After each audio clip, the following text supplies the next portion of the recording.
Fala pessoal, sejam todos muito bem-vindos ao Hora da Aula. Hoje nós vamos falar sobre juros compostos. Nós estamos na aula 3 da disciplina de Matemática Financeira. Bom, em juros compostos nós temos duas equações principais. A primeira diz que o montante é igual a capital 1 mais i elevado a t.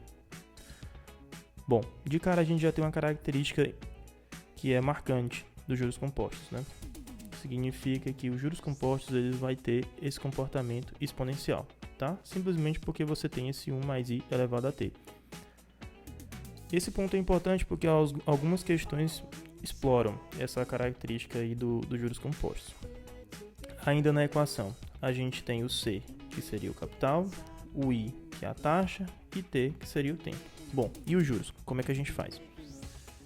Em juros compostos, né, você tem lá o capital, que vai ser aplicado e vai passar um determinado período, e aí depois você vai ter o montante. Bom, o montante, como a gente sabe, é uma composição do capital e dos juros, originando aquela equação que a gente já conhece, que o montante é igual ao capital mais juros. Ou ainda, os juros é igual ao montante menos o capital. Beleza? Então é dessa forma que a gente vai conseguir achar os juros em juros compostos. Beleza, tranquilo. Tem uma ponderação que eu vou fazer aqui, porque quando a gente estiver resolvendo questões, vocês já sabem que a taxa, muitas vezes ela pode estar vindo na unidade de medida de tempo, diferente dessa variável tzinho, né? Só que, por exemplo, se você tem uma taxa que é anual, uma taxa ao ano, se você quiser converter essa taxa ao mês, não é uma tarefa tão simples quanto era, por exemplo, lá em juros simples, que você simplesmente dividia aí por 12. Né? Em juros compostos, você teria que fazer uma equivalência de taxas. E a gente vai ter uma aula só para trabalhar essa parte de equivalência de taxas.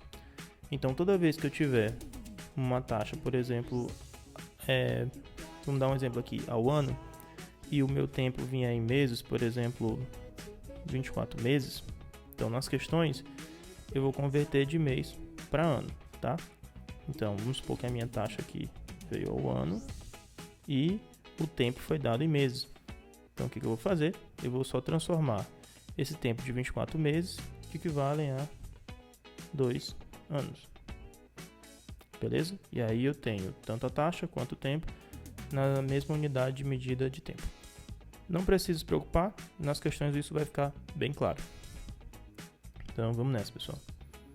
Então, já na primeira questão a gente tem o seguinte. Um capital de 1.400. Então, quando vocês estiverem fazendo a questão, já vão desenhando uma questão aqui. Um capital de 1.400 foi aplicado a juros compostos em um fundo de investimento que rende 7% ao ano. Então, você tem aqui um capital de 1.400. Você tem uma taxa que é dado de 7% ou 7 sobre 100, né, ao ano. Beleza? Qual será os juros acumulado após 24 meses? Então, veja lá, o tempo aqui foi dado em meses, 24 meses, o que equivale a 2 anos. Beleza? Então, o que a questão quer, né? Ela quer o valor dos juros, mas vamos calcular inicialmente o valor do montante. Por quê? Porque se for o seu primeiro contato com a disciplina com a matéria de juros compostos, você vai ver que nas equações a gente, em regra, né, está calculando aqui o montante. Por exemplo, o montante é igual a capital 1 mais i elevado a t, e embaixo o montante é capital mais juros. Então, para você conseguir achar os juros, que é o que a questão quer, você primeiro precisa achar o montante, tá? Então, quem que seria o montante? Então, o montante é igual a capital 1 mais i, capital 1 mais i elevado a t, beleza? Então, esse montante vai ser igual a, quem é o capital? Né? 1.400. 1.400 vezes quem?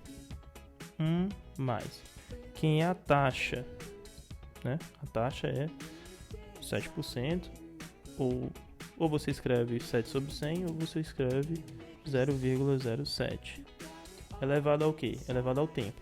O tempo é quanto? 2. Beleza? Então o tempo aqui é 2. Então você tem que montante é igual ao quê? 1.400 vezes 1,07 elevado a 2. Ou ainda montante é igual a 1.400 vezes o quê? 1,1449. E se você fizer esses cálculos aí, você vai encontrar que o montante vai ser igual a 1.602,86. Bom, isso é o montante. O montante é igual a 1.602,86. Mas a questão é isso que está sendo questionado? Na verdade, não. O que a questão quer saber é o valor dos juros. Bom, e os juros é o que, pessoal? Ó, se eu sei que o montante é o capital mais os juros, então eu sei que os juros vai ser igual a quem? Ao montante menos o capital. Então os juros vai ser igual a esse valor final, que é 1.602,86, menos os 1.400. Isso daqui vai dar o que, pessoal? 202, juros é igual a 202,86. Beleza? Tranquilo e calmo. Então, essa é a resposta da primeira questão. Vamos para a próxima. Julgue o seguinte item, né? A respeito de matemática financeira. Na capitalização composta, o valor dos juros é proporcional ao prazo. Entenda que quando vocês encontrarem questões, né, que tragam esse termo proporcional, na verdade ele está querendo dizer que esse comportamento, né, tenderia a ser linear, tá? E de fato não é linear.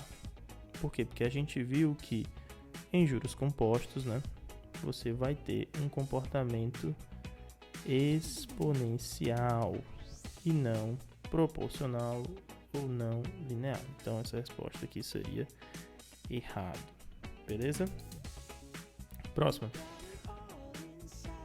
Qual a taxa de juros aplicada ao ano para que um capital de 800, então beleza, um capital de 800 gere um juros de 352, ou seja, eu vou ter aqui esse capital aqui de 800 e vai ser formado um juros de 352. Ora, se eu tenho capital, eu tenho juros, né? Qual que seria o valor do montante? Eu sei que montante é capital mais juros. Então, montante é igual a capital mais juros. Então, montante é igual ao capital, que é 800, mais os juros, que seria 352. Bom, se vocês fizerem esses cálculos aqui, a gente vai ter que o montante seria 1.152. Beleza? Esse daqui é o valor do montante. Tranquilo? Vamos agora entender aqui o que a questão quer, né? Qual a taxa de juros? Beleza. Então, vamos só montar aqui com os valores que a gente já tem. A gente já tem o quê? Que o capital é 800. A gente tem que a taxa é o que a gente quer descobrir. O montante é igual a 1.152. O tempo, vamos ver, em 2 anos, né? Em 2 anos, então 2 anos. Então percebe que eu tenho que calcular a taxa mais o tempo que vai ser usado em anos. Então a taxa, quando sair, já vai sair referente a ano, tá? Então vamos só montar aqui a equação. A gente sabe que montante é igual a capital 1 mais i elevado a t. Beleza. Quem é o montante? O montante é 1.152. Quem é o capital? 800 1 mais. Qual é a taxa que eu quero descobrir? I, né? Opa. Tá aqui, né? 1 mais I. Elevado ao quê? Elevado ao tempo, que é 2. Beleza. Então vamos simplificar isso aqui. A gente tem 1152 dividido por 800, né? Que é igual a 1 mais I elevado a 2. Se você dividir 1152 por 800, você vai encontrar 1,44, que é igual a 1 mais I elevado a 2. Então, para tirar esse elevado a 2, eu preciso fazer o quê? Eu preciso aplicar a raiz em ambos os lados da equação, né? Então, eu vou ter que aplicar aqui a raiz desse 1,44, que é igual a raiz de 1 mais I elevado a 2. Ou seja, eu tenho aqui quem é a raiz de 1,44? 1,2, que é igual a 1 mais I. Beleza? Porque como 1 mais I já está elevado ao quadrado, né? Ele sai da raiz e já fica 1 mais I. Ora, então eu sei que 1,2 é igual ao quê? 1,2 no caso menos 1 é igual a I. Ou seja, 0,2 é igual a I. Em outras palavras, esse I é igual a 20%. Beleza? Então a gente chega aqui ao valor dessa taxa de juros. Próxima questão. Quanto conseguirei se investir um capital de 2.000? Então o capital aqui é de 2.000. Essa pergunta aqui, quanto conseguirei? Na verdade, o que a questão quer saber é o seguinte: qual o valor do montante final, né? Se investir esse capital de 2.000 a juros compostos, a uma taxa, então o montante que aqui quer saber, a uma taxa de 3% ao ano, né? Então você tem o que? O capital, que é 2.000. Você tem o que mais sendo informado pela questão? Você tem a taxa, que é de 3% ao ano. Você tem o tempo, que é dado em quê? Né? Durante um período de 48 meses. Ora, 48 meses é igual a quantos anos, pessoal? 4 anos. Beleza. Então o que eu quero basicamente é descobrir o valor do montante. Então vamos direto aqui a uma aplicação direta da equação principal. Então montante é igual a capital mais I elevado a T. Então montante é igual, quem é o capital? 2.000. Quem é a taxa, né? 1 mais I elevado a 3%, ou seja, 0,03 elevado a 4, né? Beleza. Então vamos nessa. Elevado a 4. Então montante é igual a 2.000 1,03 elevado a 4. Então montante vai ser igual a 2.000. Esse 1,03 elevado a 4, se você fizer aí, você vai encontrar 1,1255. Então montante é igual a 2.000 vezes 1,1255, isso daqui dá aproximadamente 22,51, tá? Ou 2.251, que é justamente a resposta da questão. Bom, pessoal, chegamos ao final da aula. É isso aí, até a próxima aula.